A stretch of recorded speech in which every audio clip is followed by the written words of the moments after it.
merci d'être avec nous, nos invités ce matin. Avant tout, Emmanuel Navon, merci d'être avec nous. Vous êtes professeur de relations internationales à l'Université de Tel Aviv. Et puis, nous retrouvons avec grand plaisir Dror Even-Sapir. Bonjour, vous êtes notre spécialiste affaires politiques et diplomatiques. Bonjour à vous, Betsabé également. Alors Emmanuel, cela fait 3 semaines, on l'a dit, qu'Israël est engagé dans ce conflit. Qu'est-ce qu'il vous semble juste de faire au stade actuel ? Il faut terminer l'opération. On ne peut pas terminer l'opération sans un démembrement de l'infrastructure militaire du Hamas et surtout ces fameux tunnels. Dont il a été révélé récemment qu'un méga attentat avait été prévu par le Hamas à la veille de du nouvel an juif en Israël. Il faut absolument neutraliser, mettre fin à cette menace des tunnels. C'est à mon sens l'objectif numéro 1. Il ne peut pas y avoir de cessez-le-feu sans que la menace des tunnels et des missiles soit neutralisée. Ce sont des objectifs, semble-t-il, beaucoup plus ambitieux que ce qu'est en train de peser le gouvernement israélien, cette proposition, cette politique du calme contre le calme.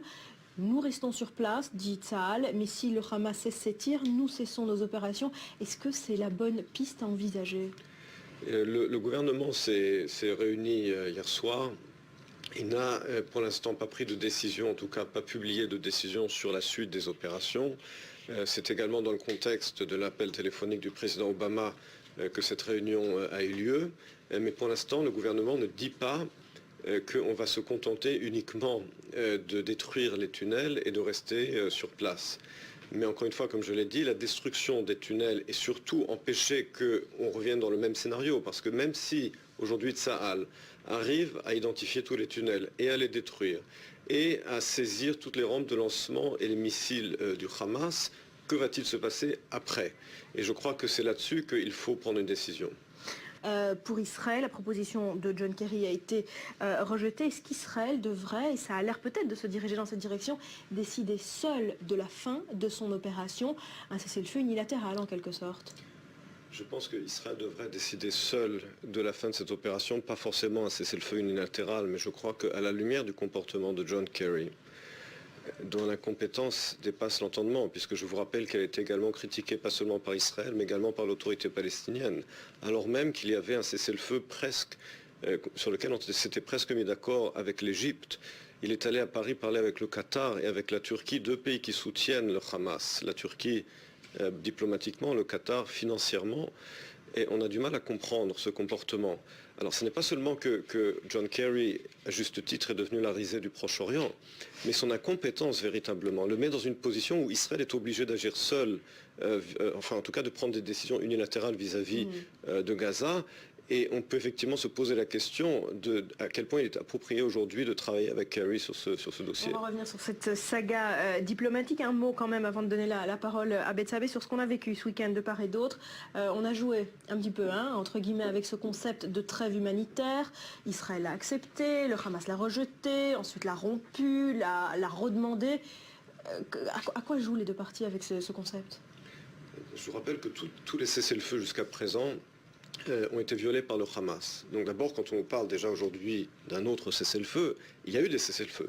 Ils ont été violés par le Hamas, même par les cessez-le-feu que le Hamas lui-même a demandé. On parle de trêve humanitaire, est-ce que c'est la même chose qu'un cessez-le-feu? C'est un jeu de mots, c'est-à-dire ce sont vraiment trêve humanitaire, cessez-le-feu. En fait, ce que cela signifie, c'est que le Hamas veut que Israël continue d'absorber les tirs de roquettes de Gaza, mais ne réagisse pas. C'est ça, trêve humanitaire, cessez-le-feu, c'est la même idée. Mais encore une fois, le Hamas a violé ses propres trêves humanitaires ou cessez-le-feu, et par conséquent parler aujourd'hui d'une trêve humanitaire ou d'un cessez-le-feu immédiat, alors que même qu'on a déjà vu le scénario ces 3 dernières semaines, on a du mal à comprendre si le président Obama est sérieux lorsqu'il dit cela. Ce qui augure qu'Israël ne l'acceptera pas. Je crois qu'Israël ne doit pas l'accepter. Je ne sais pas si Israël l'acceptera, mais comme Dror l'a dit, effectivement, nous avons un cabinet sécuritaire avec différentes positions, différentes opinions. Je suis d'opinion que le Premier ministre doit imposer sa position, se montrer très ferme vis-à-vis des États-Unis. Je veux dire qu'au vu du comportement du gouvernement Obama, Israël doit se montrer très ferme et ne pas être la victime de l'incompétence. Et l'incompétence est une interprétation généreuse du gouvernement américain. On parle de plus de 100 000 déplacés, des dégâts considérables. La pression internationale va aller en s'augmentant. C'est un seuil symbolique, une ligne rouge en quelque sorte. C'est un seuil symbolique, sauf que ces chiffres sont fournis par qui? Par le Hamas. Vous les remettez en cause? Bien entendu. Qui les a vérifiés? Est-ce qu'on sait exactement quel est le nombre de victimes? On vient de parler de cet incident dans l'école de l'UNRWA. Il y a différentes versions. On sait très bien que les Palestiniens sont experts pour manipuler la presse internationale. On se souvient encore du soi-disant massacre de Jenin. Il n'y a pas de moyen de vérifier aujourd'hui le nombre exact de victimes, de savoir quelle est la proportion de civils, quelle est la proportion de terroristes. Et par conséquent, bien entendu qu'il y a des victimes. Mais sur le chiffre lui-même, ce chiffre est fourni par les Palestiniens, ne l'oublions pas, qui ont intérêt à gonfler le chiffre. Il y a plusieurs centaines de morts, c'est une évidence. Il est normal qu'à un moment donné, le monde dise stop. Écoutez, dire stop, pour dire quoi? Pour dire quelle est ensuite la suite de l'opération? Bien entendu que toutes les victimes civiles sont des tragédies. Mais la question est de savoir, encore une fois, pourquoi il y a ces victimes. On ne peut pas oublier le contexte du Hamas, encore une fois, qui utilise les gens comme les civils, comme des boucliers humains qui leur disent de rester dans leur maison lorsque Tsahal les prévient et leur dit de quitter. Donc encore une fois, oui, il y a des victimes civiles, ce qui est une tragédie. De la même manière qu'il y a des victimes civiles, il y en avait en Afghanistan, même beaucoup plus. Lorsque les États-Unis nous disent de faire attention, nous faisons plus attention que eux en Afghanistan. Et encore une fois, il y a cette politique cynique du Hamas d'utiliser les civils comme des boucliers humains, et on ne peut pas empêcher Israël de se défendre et de mettre fin à la menace des tunnels uniquement parce que le Hamas est cruel et cynique. Il ne faut pas oublier au bout du compte qui est responsable de ces victimes.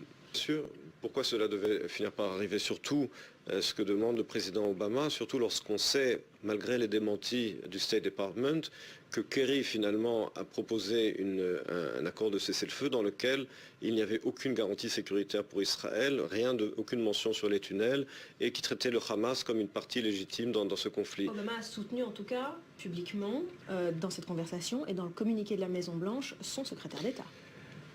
Il a un devoir de solidarité vis-à-vis de son secrétaire d'État. Il ne peut pas se désolidariser de son secrétaire d'État sans le démettre de ses fonctions. Donc le président Obama a le choix soit entre démettre John Kerry de ses fonctions, soit se solidariser de son comportement, de ses propos et de sa politique. C'est inévitable. Mais encore une fois, vous savez, le système américain est un système présidentiel. Ce n'est pas le système parlementaire israélien où, dans notre cas, par exemple, le Premier ministre doit souffrir son ministre des Affaires étrangères sans rien pouvoir faire. Aux États-Unis, si le président décide de se démettre de son ministre des Affaires étrangères, il peut le faire. Ce n'est pas le cas. Ce n'est pas le cas. Et donc on ne peut pas accuser John Kerry uniquement de cette politique. Il y a derrière lui un président qui le soutient, c'est évident. Alors comment vous qualifiez cette politique américaine? D'incompétente et de naïve, surtout parce que je crois que ce qui est inquiétant dans cette politique, c'est comme je l'ai dit tout à l'heure, qu'aujourd'hui les États-Unis finalement traitent leurs ennemis mieux que leurs alliés. C'est ça aujourd'hui la bottom line. C'est-à-dire que les États-Unis aujourd'hui cherchent la coopération de la Turquie, qui est certes membre de l'OTAN, mais qui a une politique pro-iranienne, du Qatar. Le Qatar est le pays qui finance le Hamas. Les millions de dollars qui ont été fournis par le Qatar au Hamas, ce sont ces millions de dollars qui ont été utilisés pas pour produire de l'électricité que Israël fournit. Le Hamas ne pouvait pas produire de l'électricité ces 10 dernières années pour construire des tunnels, pas pour bâtir des écoles ou des hôpitaux, pour acheter des armes qui ont été transférées par le biais de la péninsule du Sinaï. Et je vous rappelle que le chef du FPLP l'a dit hier, il y avait une coopération, il l'a révélé à la télévision Al-Mana, entre le Hamas, le Hezbollah et l'Iran pour faire passer des armes vers la bande de Gaza. Donc c'est ça aujourd'hui la situation. Et le fait que les États-Unis, au lieu de tenir une ligne très claire en disant il y a d'un côté des pays comme Israël, l'Égypte et la Jordanie, avec lesquels nous pouvons coopérer pour lutter contre l'islamisme radical, non, ils font une espèce de... Ils essaient d'effacer cette ligne de séparation entre différents camps au Proche-Orient. C'est une politique qui est contre-productrice, qui est dangereuse. Et là, je pense qu'Israël devrait tenir tête de façon très ferme au gouvernement Obama. C'est de la maladresse ou John Kerry a volontairement voulu planter un couteau dans le dos d'Israël? D'abord, je voudrais rebondir sur ce qu'a dit Dror, effectivement, l'article de Haaretz, qui en général ne mâche pas ses mots sur le gouvernement israélien et qui ne trouve jamais rien à redire contre l'administration Obama, a effectivement écrit un article très dur sur Kerry. L'article de Barak Rabid traite presque John Kerry de demeurer sans utiliser ce terme, mais c'est basiquement le ton de l'article. Quant au Time of Israel, par exemple, l'éditeur en chef David Horowitz, a parlé de trahison. Il a écrit un article qui s'appelle John Kerry, la trahison. On note que les ministres du gouvernement, même les plus modérés, qui soutiennent cette alliance avec les États-Unis, ont utilisé des mots très durs aussi à l'égard de John Kerry. Il est incompétent, manque de compréhension de la région, il a été non professionnel. Vous êtes d'accord avec ça? Même Tzipi Livni, qui pourtant est vraiment l'aile gauche du gouvernement, a eu des mots très durs sur la proposition de cessez-le-feu de John Kerry. Il y a là un véritable problème de crédibilité, je pense, de la diplomatie américaine, quelle que soit la véritable raison de ce comportement. Qu'il s'agisse d'incompétence, de naïveté, de trahison, peu importe. Mais au bout du compte, il y a là une politique qui, encore une fois, ne fait plus la distinction entre les ennemis, les alliés des États-Unis et leurs ennemis dans la région. Et finalement, les pays de la région se disent que plus on est offensif vis-à-vis des États-Unis, plus on a leur soutien. C'est un peu le message qu'ils lancent. C'est-à-dire que le Qatar qui finance le Hamas est invité à Paris. L'Iran qui construit un arsenal nucléaire, les États-Unis négocient avec eux depuis 5 ans.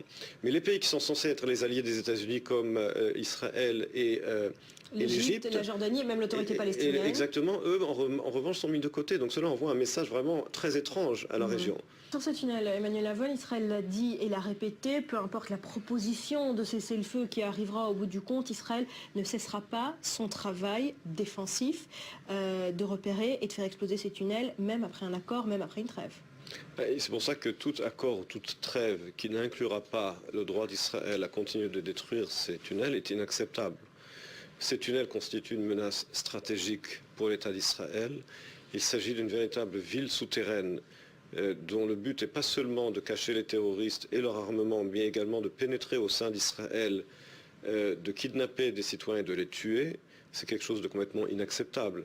Donc Israël a le devoir vis-à-vis de ses citoyens, de sa sécurité, de détruire ces tunnels.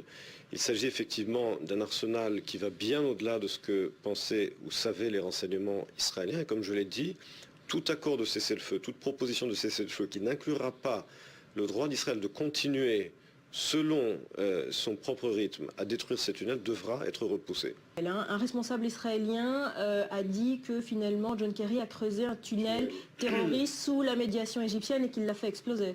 Oui, et je pense que c'est une autre erreur des États-Unis dans ce dossier. Dror parlait tout à l'heure du futur de la bande de Gaza. N'oublions pas qu'aujourd'hui, la bande de Gaza est enfermée à cause de l'Égypte. C'est essentiellement le blocus terrestre de l'Égypte qui étouffe la bande de Gaza.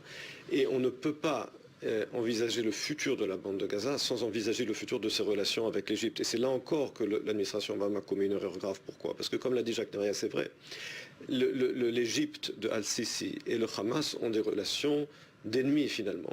C'est une occasion historique. C'est une occasion historique à mon sens pour faire tomber le régime du Hamas et pour que d'une certaine manière l'Égypte réintègre cette bande de Gaza qu'elle ne veut pas effectivement. Mais on n'aura pas le choix. Pourquoi? Parce qu'avant 67, l'Égypte contrôlait la bande de Gaza et aujourd'hui l'Égypte étouffe la bande de Gaza parce qu'elle ne veut pas des terroristes du Hamas sur son territoire. Donc il faut mettre fin à ce régime du Hamas et que d'une certaine manière les États-Unis utilisent leur pouvoir de pression économique qu'ils ont toujours sur l'Égypte à cause de l'aide militaire qu'ils continuent de leur fournir pour faire tomber le Hamas, pour que l'Égypte, d'une certaine manière, au lieu d'étouffer la bande de Gaza, la réintègre. Mais malheureusement, la politique de l'administration Obama aujourd'hui va totalement dans un autre sens, ce qui ne fait qu'aggraver la situation. D'Israël, Emmanuel Lavon, est-ce qu'Israël a tiré les enseignements du passé, de la commission Goldstone notamment, et va fournir à cette future enquête internationale des documents, des résultats, des enquêtes, va collaborer pour éviter une commission Goldstone bis? Cette commission aura lieu, ne nous trompons pas. Elle aura lieu quelle que soit la décision d'Israël de coopérer ou de ne pas coopérer avec elle, tout simplement parce que le soi-disant Conseil des droits de l'homme des Nations Unies, cette mascarade composée des pires violateurs des droits de l'homme, comme nous le savons, a déjà décidé à l'avance de créer une commission d'enquête qui, entre parenthèses, ne parle uniquement d'Israël et pas du tout de vérifier les crimes de guerre du Hamas, parce qu'elle part du principe que le Hamas n'a commis aucun crime de guerre, de la même manière qu'il n'y a pas eu de commission d'enquête en Syrie ou en Irak ou ailleurs. Donc justement parce que c'est une mascarade, c'est une erreur à mon sens de collaborer avec cette mascarade puisque c'est la légitimer. Cela ne signifie pas qu'il ne faut pas tirer les conclusions du précédent rapport Goldstone et ne pas attendre que cela ait lieu. Il faut je dirais, une attaque préemptive vis-à-vis de cette mascarade, bien que cette fois-ci, je doute que le soi-disant Conseil des droits de l'homme trouve un nouveau idiot utile juif pour mettre son nom à la tête de cette commission, comme elle l'avait réussi à le faire la dernière fois, et que le juge Goldstone lui-même, qui s'est rétracté de son propre rapport, il sera beaucoup plus difficile pour ce club de violateurs des droits de l'homme de trouver un juge juif pour mettre à sa tête de cette commission.